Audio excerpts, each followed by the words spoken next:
I began to feel that I was losing my identity, that the person that I call Clay, the person who put me in this place, the person who volunteered to go into this prison, because it was a prison to me, it still is a prison to me. I don't look on it as an experiment or a simulation. It was just a prison that was run by psychologists instead of run by the state. I was surprised, no, I was dismayed that I could act in a manner so absolutely unaccustomed to anything I would even really dream of doing. And while I was doing it, I didn't feel any regret. I didn't feel any guilt. It was only after this behavior began to dawn on me and I realized that this was part of me I hadn't really noticed before.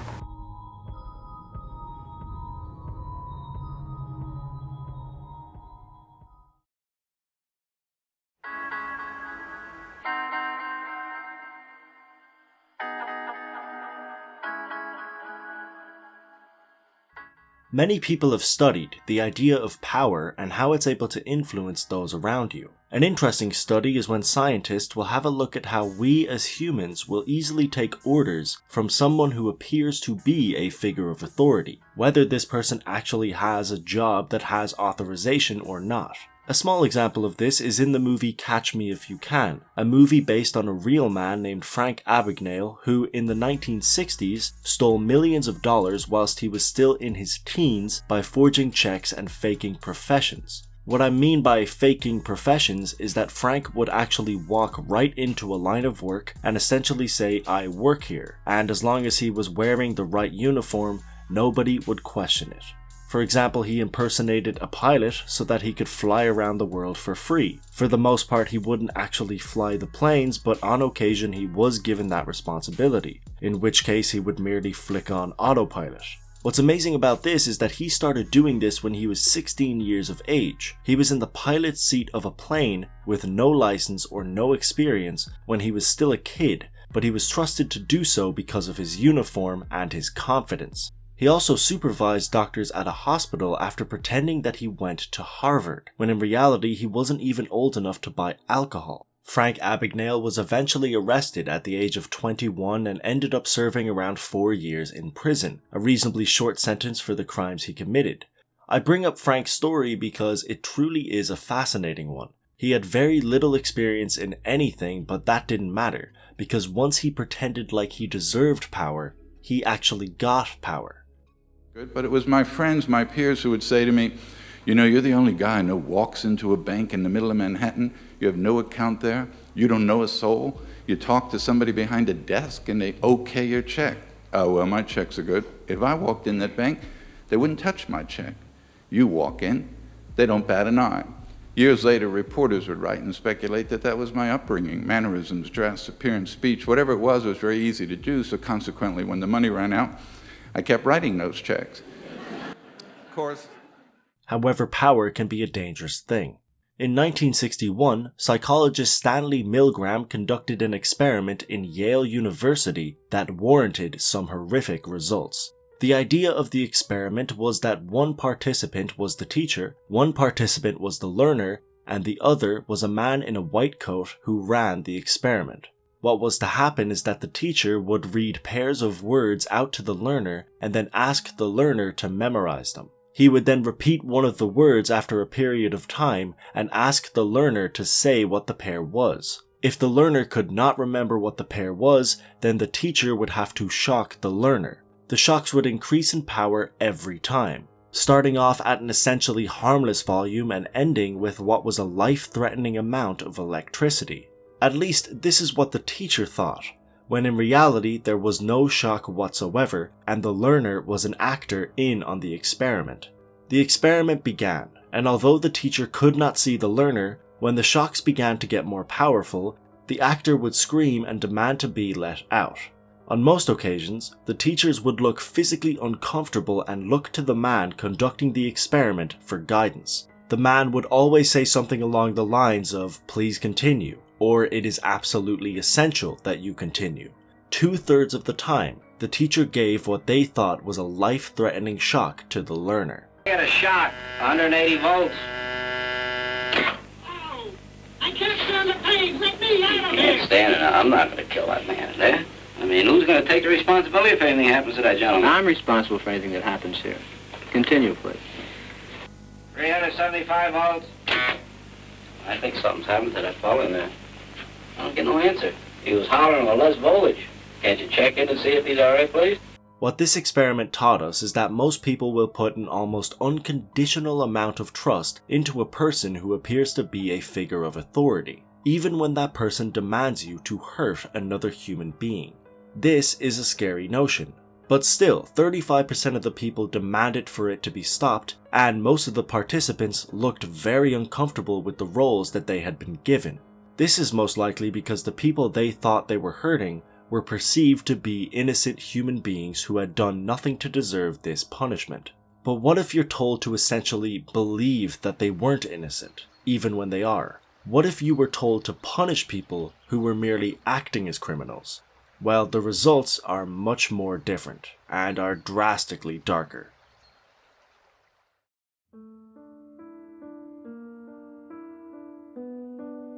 This brings us to the main subject matter of this piece, the Stanford Prison Experiment.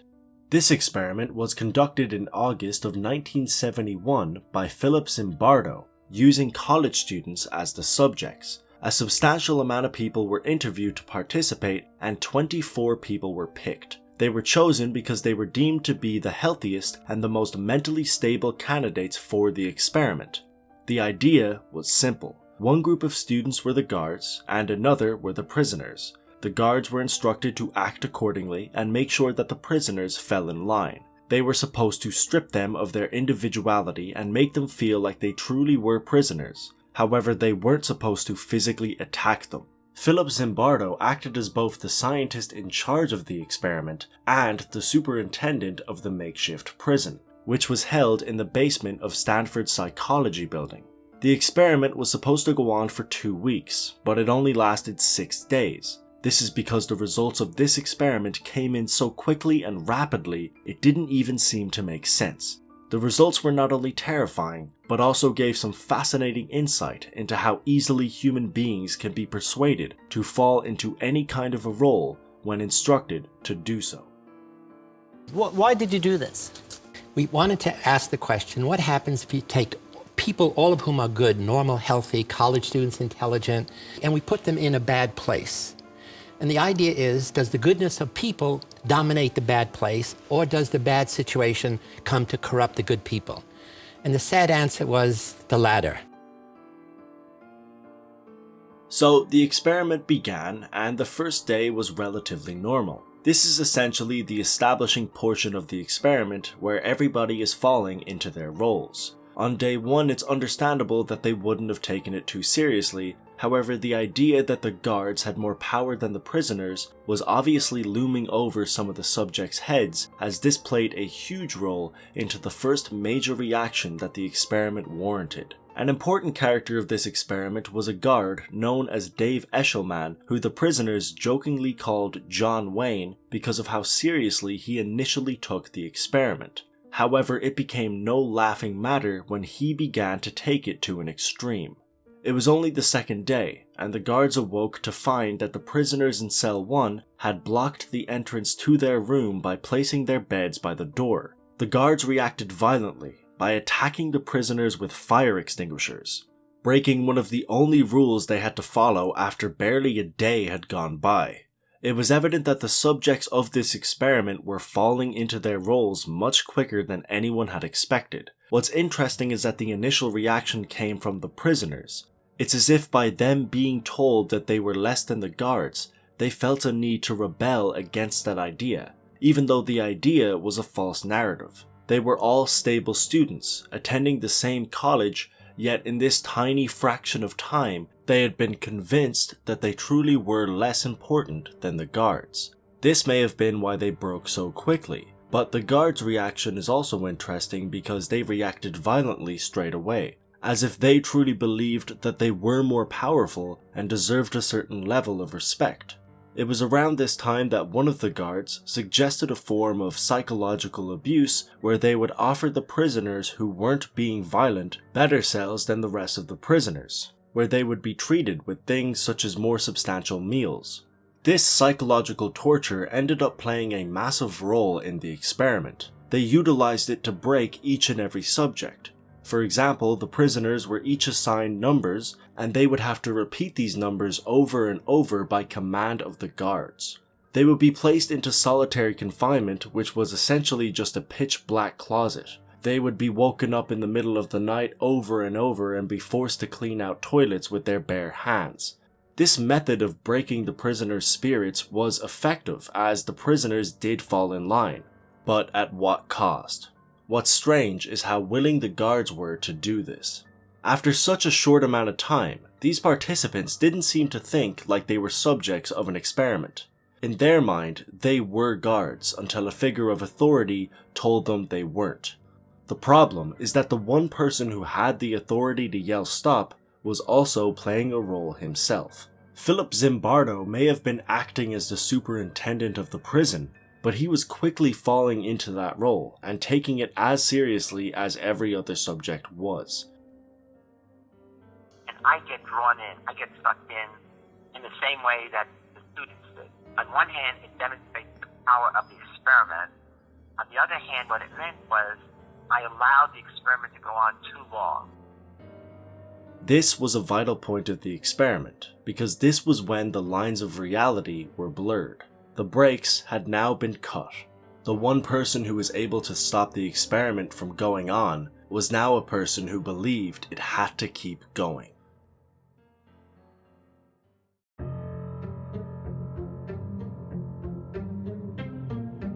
We move on to one of the most important prisoners of this test, essentially the spark that ignited many of the earlier incidents that occurred, prisoner 8612, Douglas Corpy.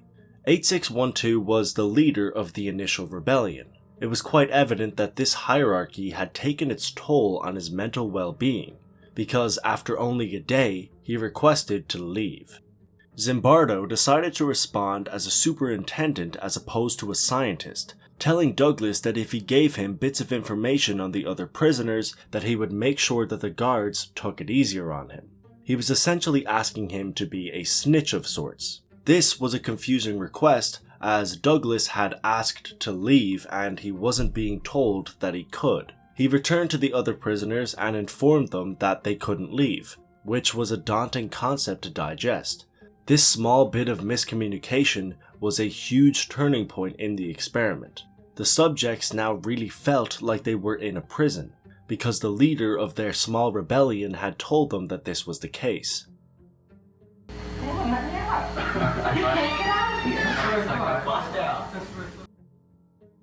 Prisoner 8612 returned to his cell, determined to find a way out of a prison that he thought he was trapped in. He decided to act crazy. He began shouting and rambling, cursing and screaming that he was insane and needed to be let go. At first, it was evident that this was more than likely an attempt to get out as opposed to an actual mental breakdown, but as time went on, this act seemed to develop into an actual state of mind, a state of panic and helplessness. I'm so fucked up inside. I feel really fucked up inside. You don't know. I gotta go. To a doctor, anything. I mean, Jesus Christ, I'm burning up inside. Don't you know? I can't say that. I'm fucked up. I don't know how to explain it. I'm all fucked up inside. Help me out! Help me out now! The experiment had only been going on for 36 hours. Prisoner 8612 was released as a result of this, which may have been one of the only humane things that happened during this experiment, but it was also one of the last humane things to happen. 8612 may have been there for the shortest amount of time, but his role was vital. He was the leader of a failed rebellion, a symbol for hope that quickly passed and withered into a man insisting that he was insane. He was also the man that told the prisoners there was no way out, and most importantly, he was an example of the power that the guards had. In only a day and a half, their psychological torture had made a mentally stable man go through more emotions than most would deem possible. The guards knew this as well, because with prisoner 8612's departure came a sudden shift of the extreme torture the prisoners were put through. These attempts at breaking the subject's mental state of mind were about to become substantially more horrifying. 416, you got your hands in the air. Why don't you play Frankenstein?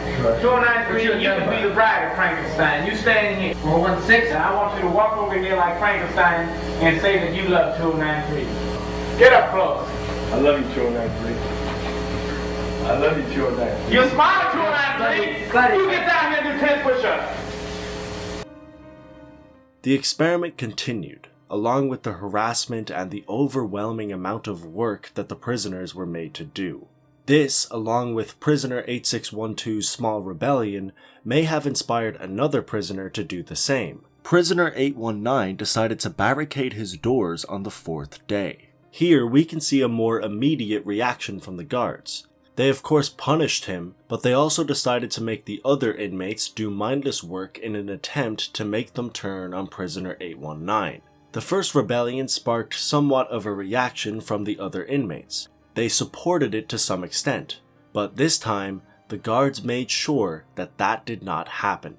Prisoner 819 understandably felt isolated and asked to leave. It appears that while he was in the process of leaving, the guards got all of the prisoners to repeat the words, "Prisoner 819 did a bad thing." This warranted an interesting reaction.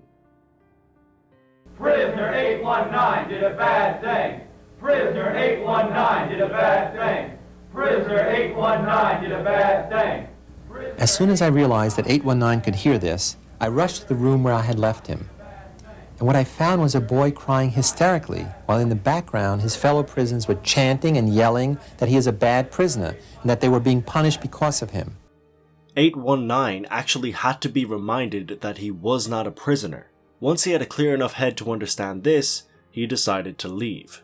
With 2 prisoners gone now, the experiment needed a replacement. Clay Ramsey, who would go on to be known as Prisoner 416, filled in, and this was the first time an outsider got a real look at what was going on. Understandably, 416 immediately requested to leave. He was more than likely in an utter state of confusion as to how an experiment could be taken this far in 4 days. As the experiment needed another prisoner to continue, Zimbardo again acted as a superintendent and informed 416 that he could not leave. Dave Eshelman, who had essentially become the leader of the guards at this stage, subjected 416 to intense harassment and embarrassment in order to make sure he understood how real this truly was. Although 416 was obedient for a short amount of time, he quickly rebelled against the vicious nature of the guards and started to go on a hunger strike. This got to the guards, especially Eshelman, who at this stage was rarely stood up to. He threw 416 into solitary confinement and made the other prisoners bang on the door and tell him that it was his fault this was happening. When this didn't work, Eshelman told the other prisoners that they could give him their blankets and he would release 416. Only one of the 4 remaining prisoners vouched to do this, and Clay was forced to stay in there for longer. This was an interesting point of the experiment. 416 had sacrificed his meals because he wanted to rebel against what was happening to the other prisoners, and yet the other prisoners refused to make a similar sacrifice for him. It showed the difference between a person who had been there for 1 day and a person who had felt the full effects of this experiment. Day 5 ended and 4 more prisoners broke down and were released. The 6th day began and possibly the most important character of this event arrived. And this is because she had nothing to do with the experiment whatsoever. Christina Maslach was a graduate student and was dating Zimbardo at the time. When she was shown what was going on, she immediately objected to any of it. At first, Zimbardo was angry, but eventually he saw the error of his ways and cancelled the experiment.